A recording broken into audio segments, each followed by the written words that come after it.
대해서 보도록 하겠습니다. 다시 우리 지도 한번 보겠습니다. 우리 장훈 선생님이 이걸 좀 선물해 주셨어요. 자, 3차 전도 여행 때 고린도 후서를 썼죠. 사도 바울이 3차 전도 여행은 여기 안디옥에서 출발하죠. 안디옥이 사도 바울을 파송한 교회입니다. 여기가 이스라엘이고 터키고 여기가 어디죠 지금? 지금은 어디죠? 나단시 여기가? 이쪽 지역이? 그리스죠. 여기가 이집트죠. 예. 자, 이게 안디옥에서 이쪽으로 다소는 바울의 고향입니다. 더베로 가서 루스드라, 이고니움, 비시니아, 안디옥, 에베소로 했다가 여기서 에베소에서 원래 3차 전도 여행에서 3년 동안 목회를 했어요. 사도 바울이. 그리고 여기서 고린도 교회가 문제가 있으니까 고린도 전서를 쓴 다음에 또 한번 편지를 썼고 또 고린도에 방문했는데 고린도 교인들이 하도 말을 안 들어서 너무 힘이 들어서 그냥 실망을 안고 에베소로 돌아왔어요. 그리고 다시 바울의 제자인 디도를 갖다 고린도에 보내서 고린도 교회에 권면을 했습니다. 에베소에서 목회를 하고 있는데 아무리 기다려도 디도는 오지 않습니다. 그리고는 다음 드로아에 가서 또 복음을 계속 전하는데 아직도 계속 디도가 오지 않습니다. 그래서 원래 드로아에서는 복음 전도할 일이 많았지만 너무 마음이 조급해서 이쪽 빌립보로 이 마케도니아 지역인데 아마 빌립보에 있었을 것 같아요. 여기서 이제 그 디도가 오기를 기다리는데 마침 디도가 도착했습니다. 도착해가지고 에베소 교인들이 그 분쟁과 음란의 문제를 해결하고 특히 사도 바울과 화해하고 사도 바울을 비판하던 사람을 공적으로 권징했다는 이야기를 듣고 아주 기쁜 가운데 쓴 것이 고린도 후서입니다. 여기서 이제 1, 2년 있으면서 사도 바울은 사실 이쪽 지역으로 복음 전도를 했습니다. 그리고 나서 이제 이쪽 고린도로 내려가 가지고 여기서 이제 사역을 하다가 원래는 이쪽으로 배를 타고 바로 이쪽으로 가려 하는데 유대인들이 사도 바울을 죽이려 한다는 계획을 듣고 다시 이쪽으로 북쪽으로 해가지고 쭉 이쪽으로 가는데 에베소 교회는 워낙 오랫동안 목회했기 때문에 한번 가고 싶었지만은 오순절 전에 빨리 예루살렘에 가고 싶어가지고 에베소 교인들을 빌레도에 불러가지고 교인이 아니라 에베소 지역의 목사와 장로들을 불러서 밀레도에서 말씀을 전하고 배를 타고 다시 예루살렘으로 갔다가 여기서 체포되고 이제 로마로 가게 됩니다. 자, 그 배경에서 고린도 전서는 썼습니다. 고린도 후서는 썼습니다.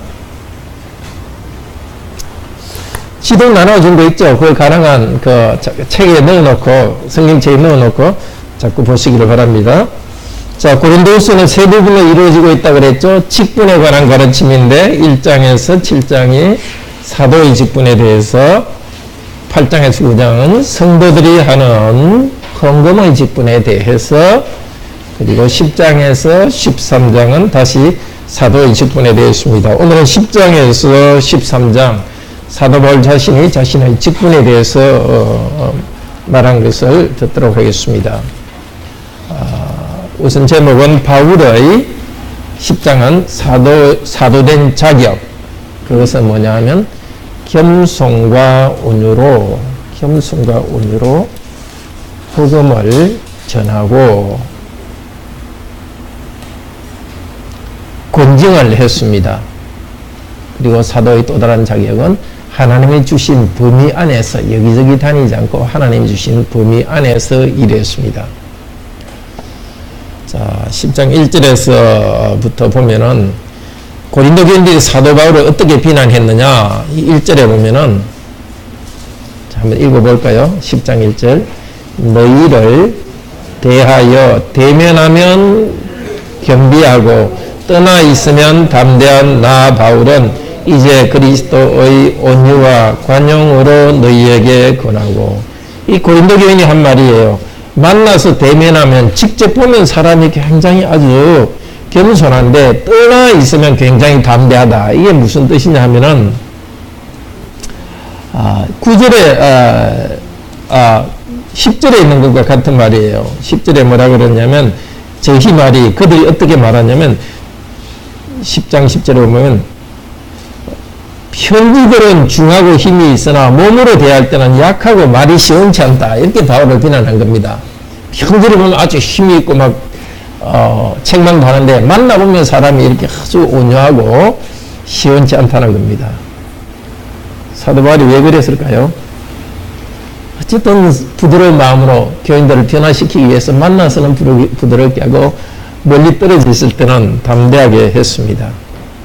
근데 이런 이제 비난한 사람들에게 이제 11절에 보면 진짜 내가 편지로 담대하게 했듯이 만나서도 여러분을 강하게 책망할까요? 하면서 이제 말하면서 이제 12절부터 사도 바울은 참 사도라고 이야기합니다. 11절에 뭐라고 그러냐 하면 12절에 우리가 어떤 자기를 칭찬하는 자로 더불어 감히 짝하며 비교할 수 없노라. 그러나 저희는 자기로서 자기를 헤아리고 자기로서 자기를 비교하니 지혜가 어떠다. 거짓 사도는 그랬다는 겁니다. 자기 기준으로 자기를 비교해서 잘한다 이렇게 하는 겁니다. 사도 바울은 그렇게 하지 않는다는 겁니다.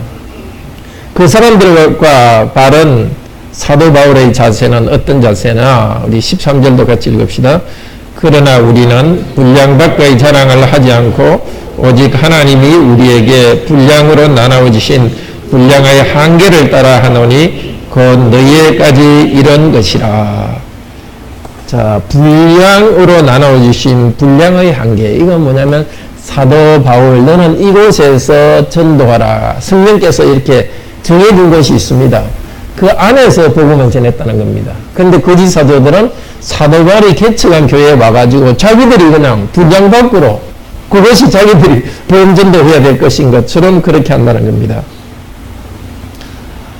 하나님 나누신 직분 안에서 일하는 겁니다. 자, 우리도 그것을 잘 기억해야 됩니다. 뭐 좋은 것이라고 아무거나 다 해서는 안 됩니다. 높은 자리라고 아무거나 명예 있는 자리라고 아무거나 택해서는 안 되고 정말 하나님이 나한테 주신 소명인가 그 자리에 계속 있어야 됩니다. 근데 사도 바울은 어떻게 이야기하느냐 하면은 앞으로 이걸 바랍니다. 16, 15절에 이것을 바랍니다. 읽어봅시다. 우리는 남의 수고를 가지고 분량 밖에 자랑하는 것이 아니라 오직 너희 믿음이 더할수록 우리의 한계를 따라 너희 가운데서 또 기를 원하노라. 자, 그리고 16절 읽읍시다. 이는 남의 한계 안에 예비한 것으로 자랑하지 아니하고 너희 지경을 넘어 복음을 전하려 함이라. 사도 바울도 이제 고린도 교회를 넘어서 복음을 전하기를 원합니다. 그렇지만 어떻게 되기를 원한다고요?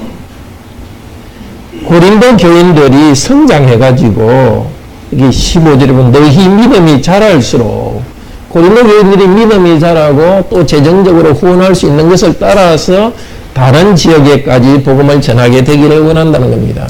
이 교회나 목사가 해야 될 일입니다. 목사는 한 교회에서 힘껏 복음을 전해야지 자꾸 다른 곳에 다니면 안 되는 거죠. 이 교회에 힘껏 복음을 전해서 교회가 힘이 넘치면 또 다른 곳으로 복음을 전하고 하는 거지. 그러나 이 교회는 두고 어떻게 막 왔다 갔다 해서는 안 되는 겁니다. 그건 다른 직분도 마찬가지입니다. 뭐 사업을 할 때나 여러분이 가정생활을 할 때도 마찬가지입니다. 자기 가정을 잘 돌봐서 가정에 힘이 넘쳐서 또 다른 가정도 돕게 해야지 자기 가정은 그냥 내버려두고 다니면서 다른 가정이 이렇게 도와주고 이렇게 해서는 안 되는 거죠. 예, 항상 직분 안에 잘 머물러 있는 것 이것이 해야 될 일입니다. 자, 이제 고린도서 11장은 사도의 과련의 자랑을 이야기합니다. 자, 사도가 해야 될 사명은 뭐냐?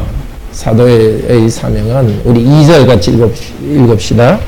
내가 너희를 정결한 처녀로 한 남편인 그리스도께 예, 제가 앞쪽에서 읽어야 되네요. 예, 내가 읽읍시다.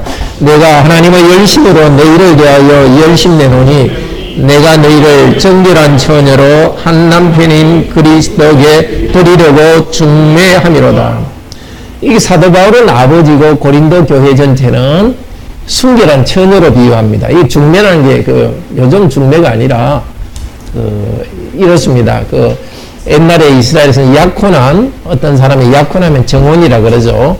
약혼하고서 결혼할 때까지 그 처녀의 순결을 이렇게 보존하는 것이 아버지의 책임입니다. 마찬가지로 고린도 교인들은 이제 그리스도를 영접한 고린도 교인들이 그 남편 되신 하나님과 예수 그리스도를 만나서 재림의 날 만날 때까지 순결하게 하도록 하기 위해서 사도 바울은 아버지로서 고린도 교인을 순결하게 보존하는 일을 하고 있다는 겁니다. 근데 4절에 보면은 전파하지 아니한 다른 예수를 전파하고 다른 영을 전하고 다른 복음을 전한다. 그러니까 순수한 복음이 아니라 사람의 생각으로 고린도 교인들의 마음을 싹 사가는 거짓 교사들이 왔습니다. 근데 그들을 고린도 교인들이 잘 용납했습니다. 그래서 사도 바울이 내가 뭐가 부족하냐 하면서 5절에서 같이 읽어봅시다.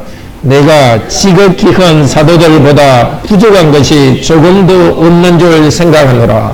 여기 지극히 큰 사도는 사실 베드로나 이런 요한처럼 아주 예수님을 만나고 오랫동안 살아야겠던 그 사도들입니다. 사도 바울은 겸손하지만은 이제 고린도 교인들이 사도 바울의 복음을 가볍게 생각하니까 내가 그런 사도보다 조금 더 부족함이 없다고 말합니다.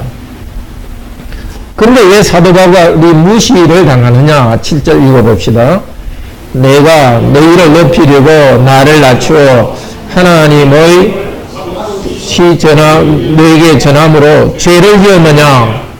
사도 바울은 어떻게 복음을 전했다고요? 교만하지 않고 겸손하게 복음을 전했습니다. 그리고 값없이 이거는 사례를 받지 않고 복음을 전했다는 겁니다.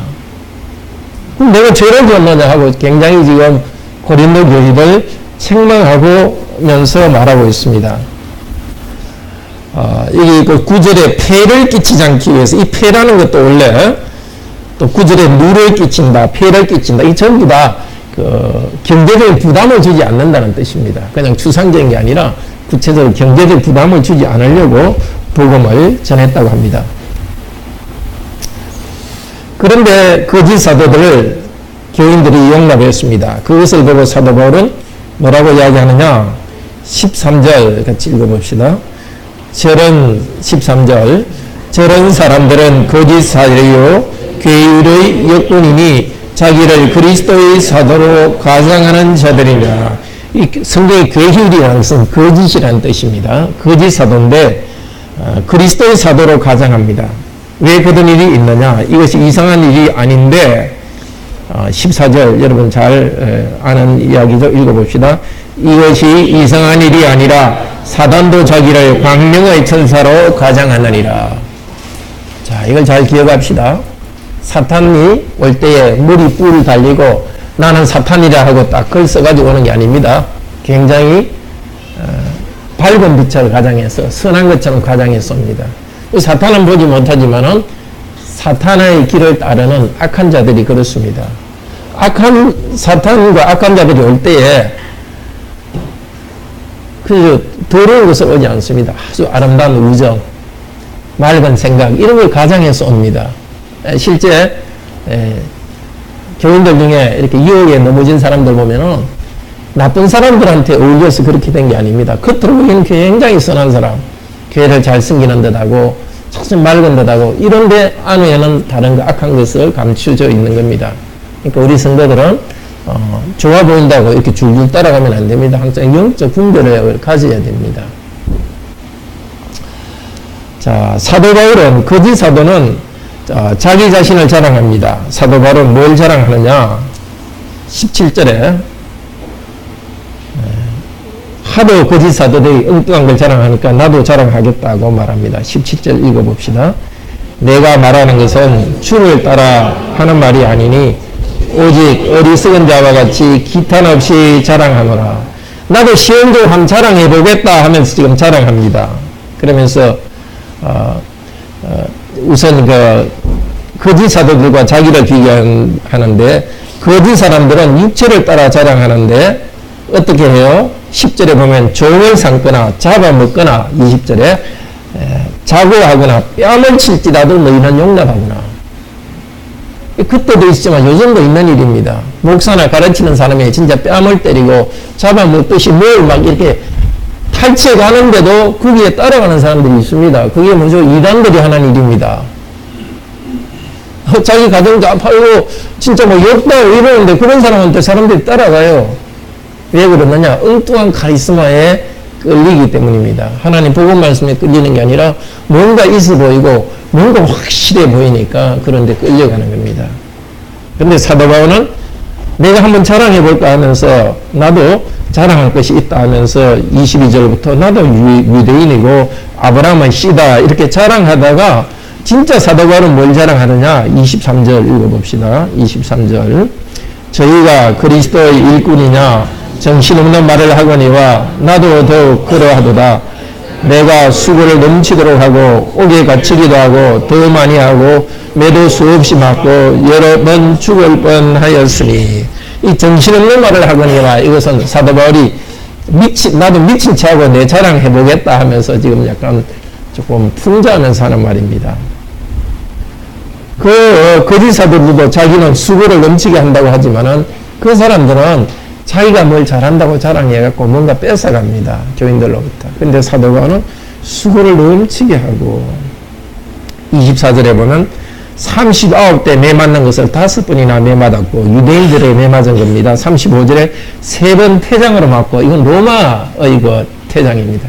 이렇게 많은 매를 맞고 고생한 것이 참된 사도의 자격인 것입니다. 그런데 사도가 한 고생 중에 더 큰 고생은 무슨 고생이냐? 26절 제일 뒤에 보면 제일 마지막에 보면 거짓 형제 중의 위험을 당하고 육체적 고난보다 더 힘든 것은 거짓 형제다. 유대인들 중에 오래전부터 하나님을 믿는다는 사람들이 예수 그리스도가 왔는데도 그리스도를 받아들이지 않고 핍박했습니다.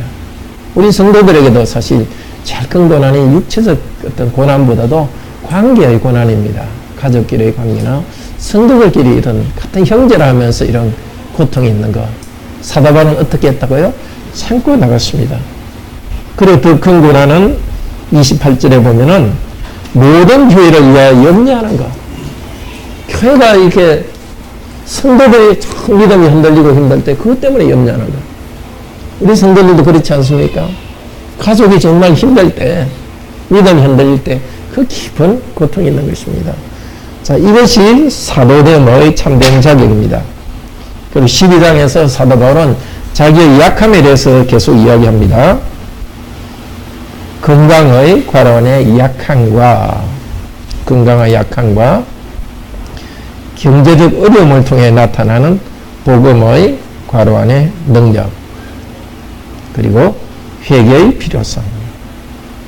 고린도 교인이 회개를 해야 된다는 겁니다. 우선 12장 1절에 무익하나마 부득불 자랑하노니 하도 고린도 교인들이 거짓 사도들에게 넘어가가지고 거짓 사도들은 뭐 이것도 잘하고 무슨 환상도 받고 능력도 있고 이러니까 사도 바울이 그동안 종이 비밀로 감추어져 있던 거 지금 한 10년 이상 감추어졌던 걸 할 수 없이 말합니다. 그건 뭐냐면 나도 환상과 계시를 보았다. 그리고 몸이 여기 있으면서 천국의 환상을 보았다고 이야기합니다. 그러면서도 내가 그걸 봤다 하니까 그렇게 환상을 본 사람을 내가 안다 하면서 자기가 아닌 것처럼 제3자인 것을 말합니다. 그렇지만 5절에 보면 나는 이런 것들을 자랑하지 않고 약한 것을 자랑하겠다고 말합니다. 그러면서 7절 봅시다. 같이 읽읍시다. 7절 여러 계시를 받은 것이 지극히 크므로 너무 자고하지 않게 하시려고 내 육체의 가시 곧 사단의 가시를 주셨으니 이는 나를 쳐서 너무 자고하지 않게 하려 하심이라. 이해하시겠죠? 바울도 인간이기 때문에 다른 사람이 경험하지 못한 여기 있으면서 삼일체 하나님 계신 천국을 미리 갔다 와놓으니까 교만해질 수 있는 거예요. 우리 같은 똑같은 인간입니다. 그렇게 해서 하나님이 어떻게 해요? 교만해지면 정말 사탄이 교만해서 하나님께 배반한 거잖아요. 제일 위험한 게 교만의 죄거든요. 다른 죄는 나쁜 거예요. 근데 교만은 좋은 것에서 나오는 게 교만이에요. 하나님이 물질적 복 주시면 교만하고 지적으로 복 주시면 교만하고 영적으로 복 주시면 교만하기 때문에 교만이 제일 무서운 거예요. 그렇기 때문에 하나님이 교만을 낮추려고 어떻게 했다고요? 사탄의 가시. 나를 갖다가 자고하지 않게 하려 하십니다. 예. 자고하지 않게 한다는 건 뭐냐면 확 찔러가지고 땅에 확 그냥 코를 처박게 만든다는 겁니다. 그게 뭐냐면 뭔가 육체 질병이 있었어요. 이 정신적인 그 간질이 아닌가 이렇게 추측하는 사람도 있고, 아니면 얼굴에 뭐가 있지 않는가. 그러니까 누가 봐도 계속 사도 바울이 문제가 있다고 알 수 있는 거예요. 뭔지는 아예 밝히진 않았어요. 그러니까 우리 모두 이런 것을 하나님께 주신다는 거예요.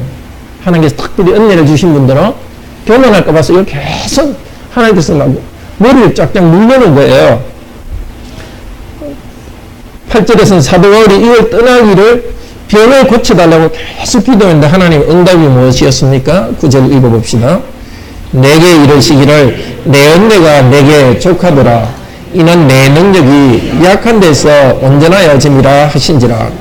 이러므로 도리어 크게 기뻐함으로 나의 약한 것들에 대하여 자랑하리니 이는 그리스도의 능력으로 내게 머물게 하려 함이라. 이 머물게 한다는 게 이게 장막, 성막이라는 뜻입니다.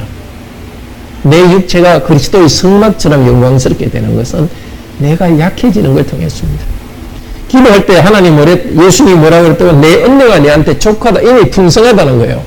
여러분 배부를 때 밥 더 먹으면 어떻게 되죠? 엄청나게 배부른데 밥 더 먹으면 어떻게 되죠? 족한데?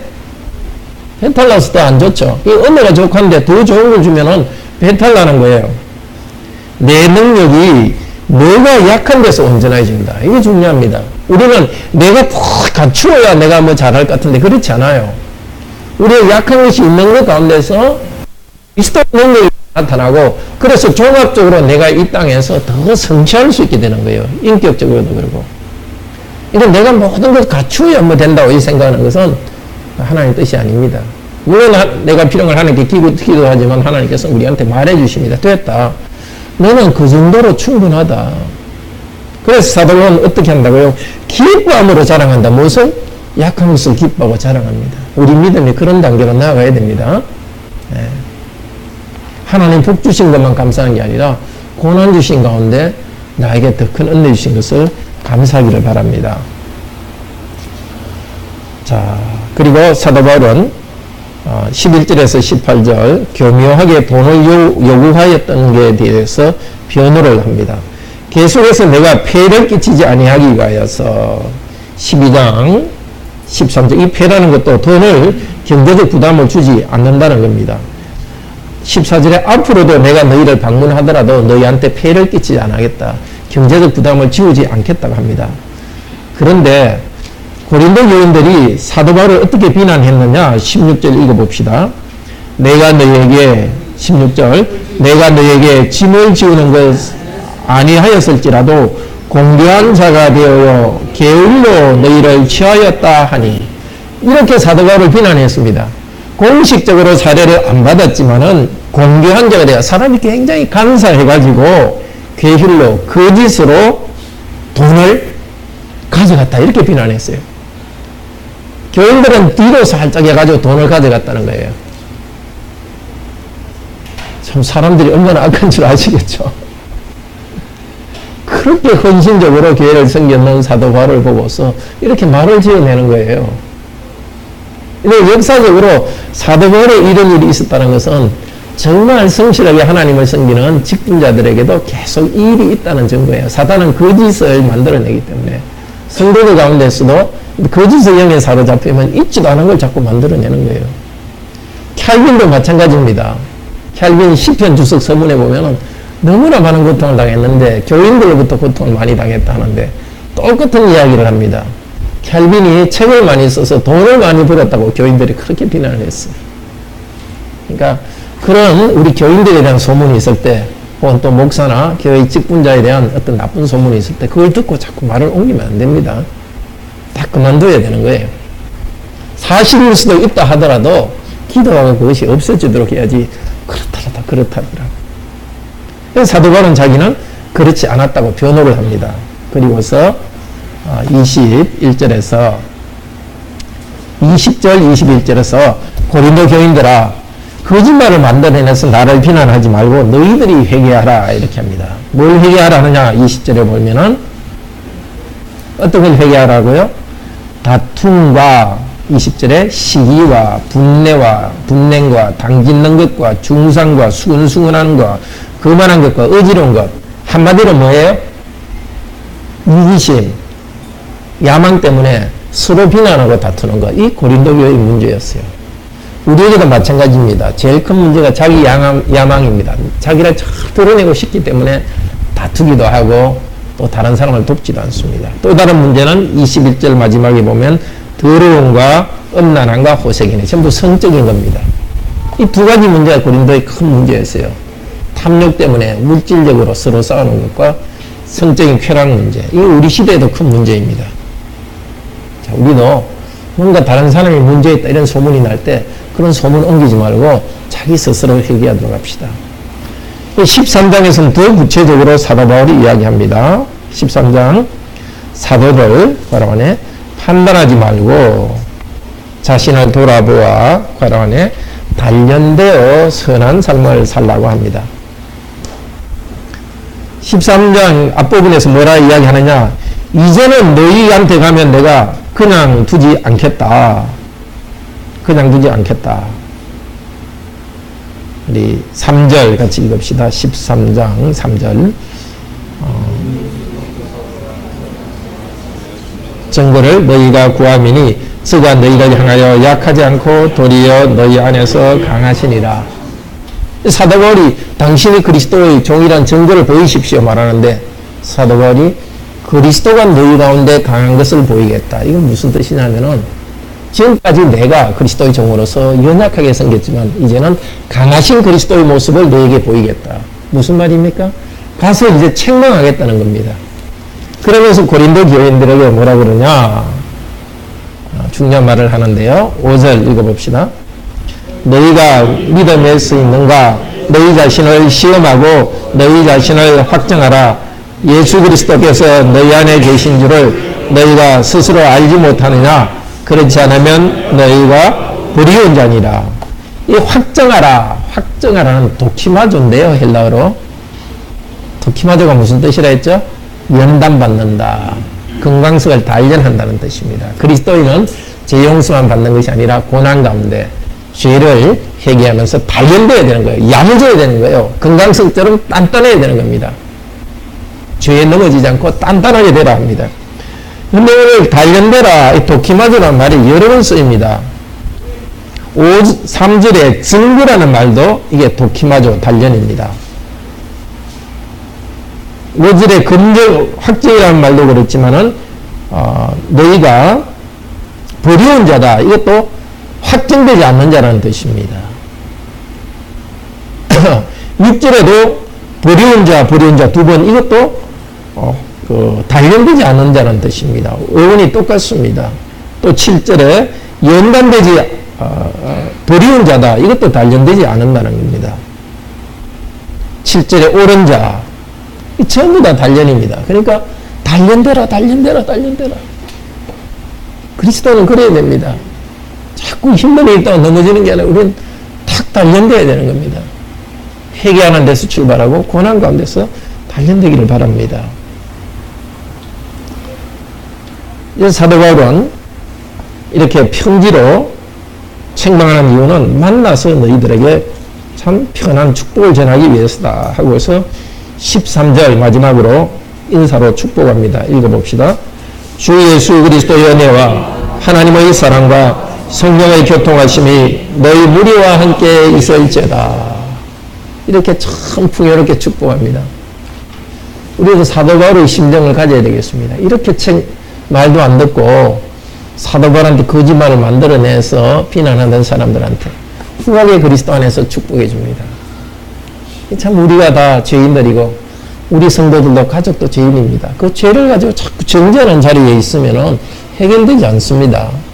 죄를 용서하고 격려하면서 이렇게 그리스도 이름으로 축복해 줄 때 그리스도의 은혜로 변화되어 갑니다. 자, 우리 요엘서를 간단히 좀 보도록 하겠습니다. 요엘서는 구약에 몇 페이지냐 하면 1270 페이지입니다. 1270페이지. 들 중에 작은 선지서, 이사야처럼 큰 선지서 말고 작은 선지서 12개 선지서가 있습니다. 그 중에 두 번째 선지서가 요엘서입니다. 요엘서는 어느 시대에 예언한지는 말하지 않습니다.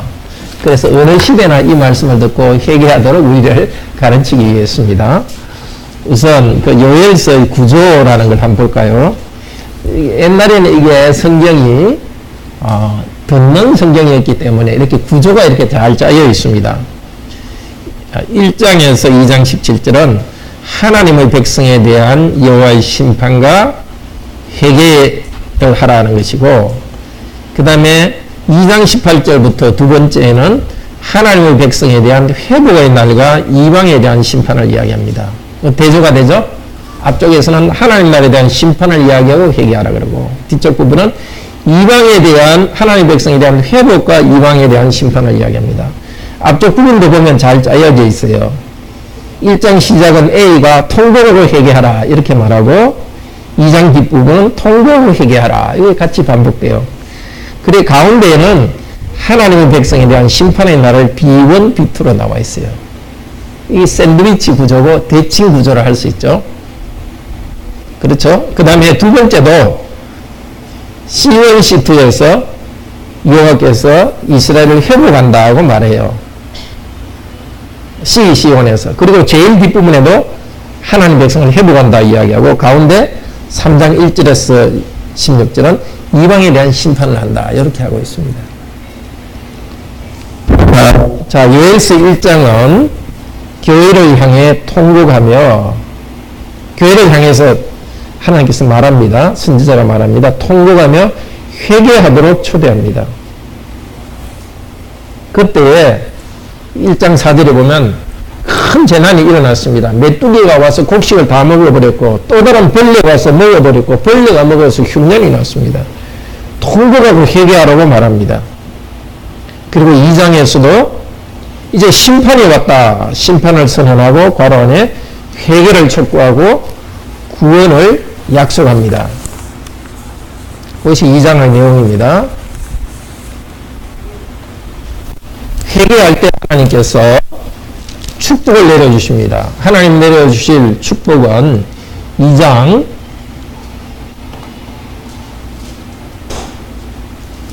19절에 곡식과 새 포도주를 다시 줍니다. 흉년을 끝내겠다는 겁니다. 그리고 흉년만 끝나는 게 아니라 23절에 보면 하나님 여호와로 인하여 절구하게 됩니다. 요즘으로 치면 직장을 구했는데 계속 떨어지다가 직장이 되었다는 겁니다. 근데 직장 된 것만 기뻐하는 게 아니라 직장을 주신 여호와를 기뻐한다는 겁니다. 아니면 대학 시험에 합격됐다는 겁니다. 그렇지만 대학 시험에 합격된 것만 기뻐하는 게 아니라 합격하게 주신 하나님을 기뻐합니다. 그리고 더 기뻐한 것은 37절에 이스라엘 가운데 하나님이 계신 것, 내 가운데 하나님이 계신 것, 이 복을 주십니다. 28절에는 성령을 부어주겠다고 약속하십니다. 이것이 바로 사도행전 2장 10절에서 이 약속이, 성령님의 약속이 그대로 이루어졌습니다. 그리고 3장에서는 하나님의 백성을 대적한 괄호 안에 이방에 대한 괄호 안에 심판과 하나님의 백성에 대한 축복을 말합니다. 하나님 백성에 대한 축복은 18절 한번 읽어볼까요? 그날에 3장 18절 그날에 산들이 담 포도주를 떨어뜨릴 것이며 작은 산들이 젖을 흘릴 것이며 유다 모든 시내가 물을 흘릴 것이며 여호와의 전에서 샘이 흘러나와서 시증 골짜기에 대리라. 자, 포도주, 산이 포도주를 떨어뜨린다. 원래 포도가 열매가 맺히는데 하도 포도가 많아서 바로 포도주로 변한다는 겁니다. 네. 그만큼 포도가 풍성하게 열린다는 겁니다. 이 예언이 언제 이루어졌죠? 예수님의 첫 번째 기적이 가나의 혼인잔치에서 물로 있습니다. 이 산이 포도주를 떨어뜨린다는 이 예언처럼 여기서 포도주를 넣으셔서 이 예언이 이루어졌다는 것을 가르쳐 줍니다. 그리고 여호와의 성전으로부터 샘이 흘러나온다. 이것은 창세기 2장에서 10절에 보면 에덴 동산으로부터 물이 흘러나온다 했습니다. 그 하나님이 계신 곳으로부터 생명의 물이 흘러나오는 것을 말했습니다. 그리고 계시록 요한복음 7장 37절에서 나를 믿는 그 배에서 예수님께서 말했습니다. 성령이 흘러나오리라고 약속했습니다. 이 요엘이 예언한 것은 우리가 예수 그리스도를 믿을 때 어떤 어려운 가운데서도 성령이 주신 기쁨과 평화가 나오는 것으로 이루어졌습니다. 그리고 계시록 22장 1절에서 2절에서는 여호와의 보호자로부터 생명수가 흘러나온다고 했습니다. 그러니까 이 요엘서에서 이야기한 것은 과거에 대한 예언만이 아니라 각 시대마다 교회 가운데 하나님이 함께 하셔서 성령님의 기쁨을 주실 것이고 마지막 날 천국에서 이루어질 일을 예언했습니다. 이 기쁨을 우리는 지금 예배드리면서 복음을 들을 때 맛봅니다. 정말 우리가 회개하고 변화되어서 이 복음이 주는 그 은혜 가운데서 성령님이 주시는 생수 가운데서 즐거움이 넘치기를 바랍니다. 다 함께 기도합시다. 살아계신 하나님, 오늘도 우리에게 이 복음 말씀을 주시니 감사드립니다. 사도 바울이 그 고난 가운데서 가난과 매맞은 가운데서 복음을 전했지만 고린도 교인들은 몰래 돈을 가져간다고 비난하기도 했습니다. 그 가운데서도 참고 복음을 전하면서 오히려 그들에게 사랑을 전했습니다. 회개할 것을 권유하면서 연다받아 굳게 서라고 했습니다. 우리도 다른 사람을 비난하는 것이 아니라 우리 자신이 항상 하나님 앞에서 돌아보고 굳게 설 수 있도록 도우소서. 요엘서를 통해서도 그 재난과 하나님 백성의 죄악 때문에 심판 내리셨지만 회개할 때 복 주신다고 약속하셨고 당장의 복뿐만이 아니라 여호와 하나님께서 그들 가운데 하시고 또 멀리 예수 그리스도께서 오시고 천국에서 누릴 복까지 그들에게 미리 예언해 주었습니다. 이 복을 점차 많이 누리는 시대를 살고 있습니다. 우리를 겸손하게 하시고 그래서 주께 주시는 이 복 안에서 성령님의 생수가 우리 안에 흘러넘치고 교회 공동체 안에 흘러넘치게 하소서. 주 예수 그리스도 이름으로 기도드립니다. 아멘. 함께 예배 준비하겠습니다.